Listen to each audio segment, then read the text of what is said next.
হাওড়ায় ফের ভয়াবহ অগ্নিকাণ্ড। বৃহস্পতিবার সকালে আলমপুরের একটি পিচ তৈরির কারখানায় ভয়াবহ আগুন লাগে।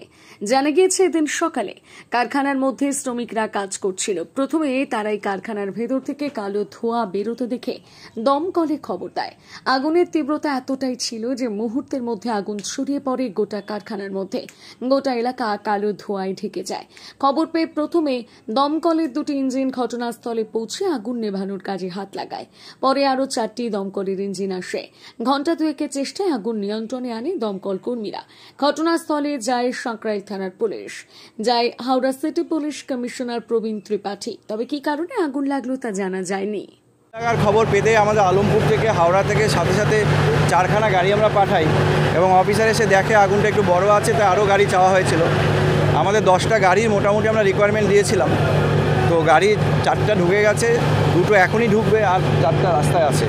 আগুনটা মোটামুটি আয়ত্তের মধ্যে আমরা নিয়ে এসেছি। আগুনটা এখন আর বাড়বে না কোথাও। এবার আমরা যথেষ্ট ফোম ইউজ করছি। ফোম ইউজ করে এটাকে ড্যাম্পিং ডাউন করার চেষ্টা চলছে। এটা কি কেমিক্যাল ফায়ার স্যার? এটা দেখতে হবে, না দেখে বলা যাবে না।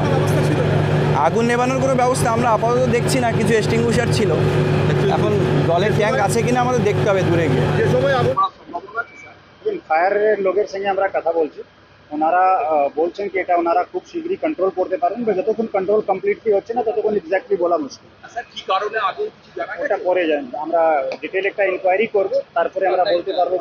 ফায়ার কন্ট্রোল মেজার্স ছিল? ফায়ার কন্ট্রোল মেজার্স প্রাইমারিলি দেখা যাচ্ছে এখানে ছিল, তো ওটা এখন কাজ করছে না।